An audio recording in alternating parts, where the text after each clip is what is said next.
Let's talk about how your team can take online high school science in a way that works best for them. Last time we broke down the levels of biology, chemistry, and physics. Now it's all about delivery, how your team will actually take these classes, whether it's live group classes, self paced, or personalized tutoring, and what's going to work best for your family dynamics. Because let's face it, homeschool life is already full, and you don't need one more thing that doesn't fit. So grab your coffee or your favorite note taking app and let's make sense of all the options so you can choose the one that works best for your team and your family. Let's dive in. Welcome to Teaching High School Science. I'm your host, Doc, a former biochemist turned high school science teacher and private tutor. Whether you're homeschooling your team through high school science or teaching online, join me as I share tips and strategies I've learned over the years for at-home and online labs and activities, breaking down complex concepts and structuring learning in a way that makes sense. Now, let's dive into today's topics. We're going to talk about 3 types of online courses: live group classes, self-paced classes, and personalized tutoring. And while each of these can offer multiple types of courses or multiple levels, I'm focusing on full course or full curriculum biology, chemistry, or physics courses. And we're going to talk about the structure, advantages and disadvantages, as well as how to support your team in each of these courses so that you have a really good idea of what could be entailed in each one so that you can make the decisions you need that best fit your team and your family. First, let's talk about live group classes. Now, while live group classes can bring that traditional classroom into a virtual setting, it can follow a range of formats depending on the teacher's approach. While some of them are more of a traditional classroom setup, some of them can be designed in a Montessori-style format that allows the student to take the lead in their learning, and the teacher is more of a facilitator. However, the common thread is that multiple students will be attending the same class, and this provides opportunities for peer interaction. So let's talk about the structure. Live group classes that follow more of a traditional setting may include more teacher-led explanations, student group discussions and activities, or they may be more student-driven, and this depends on the teacher's style. The labs in these courses can be virtual labs or they can be home-based labs. They will often include assignments and assessments, but they will have a structured approach to learning. And by this, I mean you will have a teacher-led instruction, some type of lab, some type of activity or assignment, and then an assessment at the end of a unit. On the other hand, you can have live group classes that are more flexible, where the teacher acts more as a facilitator while students explore topics at their own pace, but within a group setting. As far as materials are concerned, some classes may provide all required materials, while others may require you to purchase additional lab kits for those hands-on experiments that you can do at home.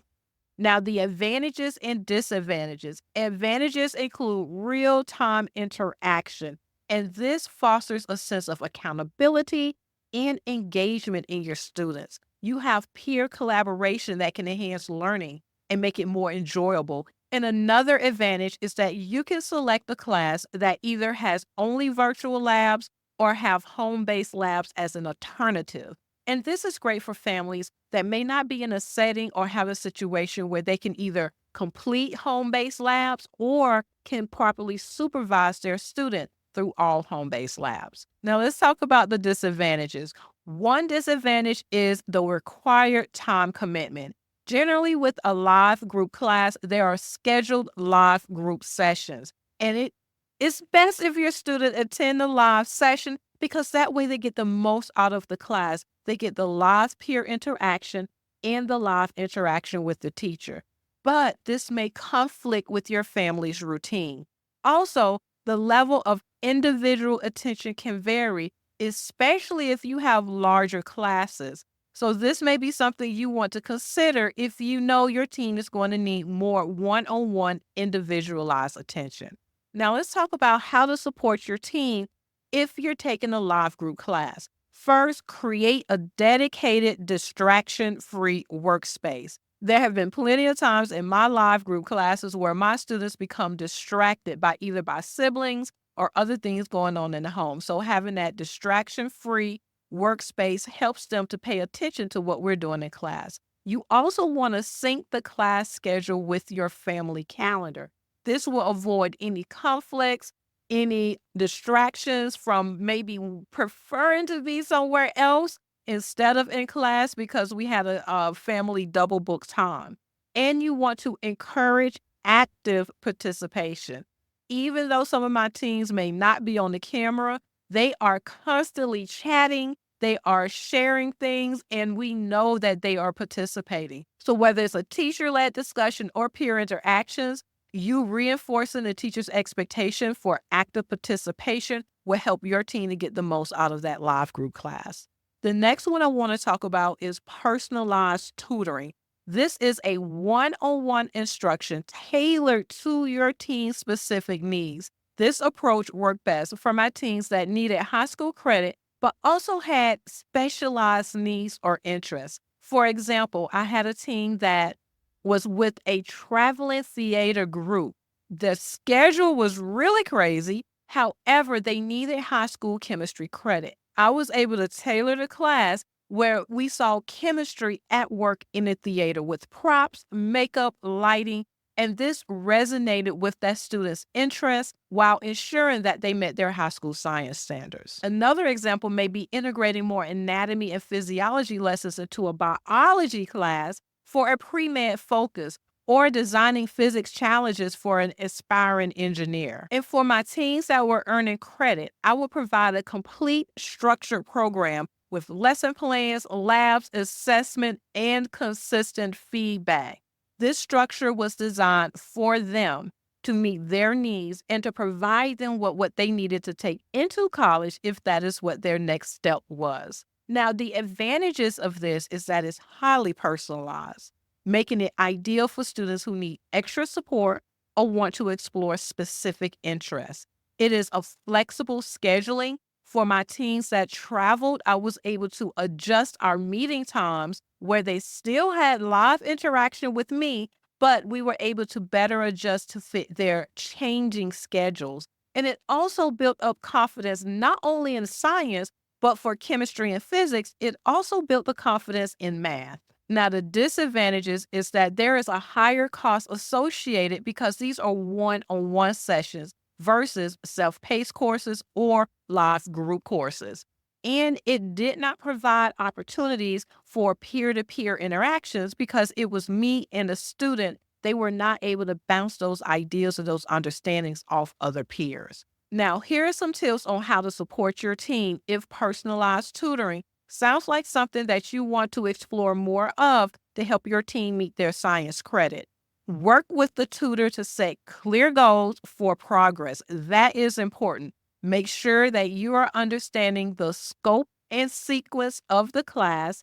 Your tutor has a clear understanding of your students' interests and goals, and you set clear goals and milestones for that progress. And you schedule sessions at times when your teen is most alert and focused.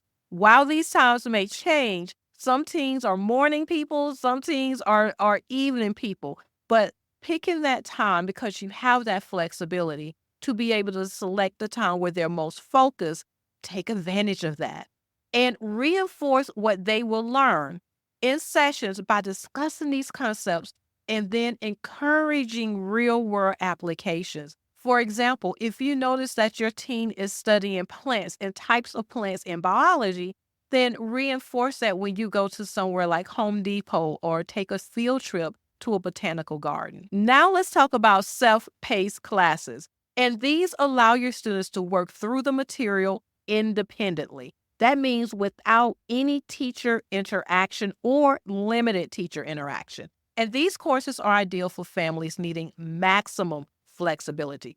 But not all self-paced classes follow the same format. There are two that I'm going to talk about: drip content classes and all at once classes. So drip content classes, this is where the content is released gradually as students complete modules. They can be a pre-designed schedule where every other week you will get 3 assignments, or it can be as they complete a unit and they turn in that quiz, the next unit is open. It just depends on how that class is set up. And the advantages to drip content is that it reduces the overwhelm that is often experienced when students will see all of the course materials at once. It also helps parents to monitor progress and ensure that students build a solid foundation before moving on to the more complex topics. And this leads to my third advantage is that it prevents a common stress point for both parents and students. And this is when students want to skip around the course, trying to complete easier lessons first or to make sure they complete a certain amount of lessons per week. Now, when they do this, it often backfires because they are skipping foundational concepts that they need in order to make later lessons make sense. And that leads to frustration and disengagement when these later lessons are feeling too hard, too difficult, or out of sync. Now, a disadvantage for drip content courses is that it is less flexible for students who prefer to move ahead quickly. For example, if the next module is not released with the submission of the previous quiz, then they may have to put the brakes on for a second until that time frame roll around for that next module to be released. Now, keep in mind that if a drip course is released based on a submission of a module or a lesson, then students tend to get a little wise to this, and they will go ahead and submit that lesson just to get the next module open, but still has skipped lessons. So monitoring these courses is always the best bet, and having a drip content class helps you to be able to step in there and monitor their progress. Now let's talk about the all-at-once classes. All of the content is available immediately, allowing students to move through it at their own pace. This is highly advantageous for those students who are highly disciplined and independent learners. They know the content. They are very quick with whatever that content is, whether it's biology, chemistry, or physics, and they just want the course to move through it. It is another advantage because if you have a student that needs to finish the course within a very short period of time, they have the content to really go through it at a much quicker pace. Now, the disadvantage is that it can lead to overwhelm. Also, when they see all of that content at once, they automatically become just so buried in what they have to learn that they feel that is unmanageable. And this lack of progress, if the student don't start strong, can lead to time management issues. And another disadvantage is that it makes it harder for you as parents to ensure that your teen is following a logical progression through the material because they can have skipped several lessons before you even realize that they have skipped those lessons. Trust me, it does not take long for them to do. So if you feel your teen need more support in being structured through a self-paced course, then definitely look at your drip content. But if your teen is highly disciplined, they are structured, then going through a all-at-once type of self-paced course may be the best choice. Now, for the self-paced courses that I offer, they are drip content. This is why, because most of the students that I work with need that extra support. In fact, based on the time you're listening to this podcast, you may be just in time for my first chemistry self-paced course, which is launching January 2025. Students can enroll anytime, complete the lessons at any time, and you have access to the course for a full year, but the content is drip. So no matter the time that you enroll, then the content will be drip and new lessons will be open on a timed basis. So this allows you as parents to better monitor your teen's progress and more easily know what is going on in the course before that overwhelm hits. So now let me talk about how to best support your teen in self-paced classes if this is sounding like something you would want to do. Help them to establish a consistent schedule for working through the course. Even if it's a drip content course, especially if it's a time drip content course, you don't want them to fall off or stop working and then have lessons constantly open up. They will begin to feel that overwhelm. You want to reinforce the importance of following that course sequence to avoid any gaps in understanding. and check in regularly to review that progress and address any challenges that your student may be facing, either with content or time management. Now, I hope this episode made picking the right online science course for your team a little less overwhelming. Live group classes are perfect if your team loves structure and learning alongside peers. Personalized tutoring is the way to go for one-on-one support tailored to their goals, whether they need extra help or they need to dive deeper into a topic or just have a special schedule and interest that they are pursuing. In self-paced courses, well, they are ideal if your family needs the maximum type of flexibility, and whether they are drip content or all at once content will depend on if your student needs more of a structured approach to self-paced courses or if they are highly independent learners. Now, the best part is that there's an option for every learning style and schedule. It's all about finding what works for your teen and your family so science will fit seamlessly into your homeschool high school plan. And don't forget, speaking of options, about my chemistry course that launches this January. This drip content class is built to keep things manageable, logical, and stress-free while helping your team master the material they need to get their high school chemistry credit. If you are listening to this podcast now, go ahead and use the links in the show notes and join the wait list to be the first to know when enrollment opens.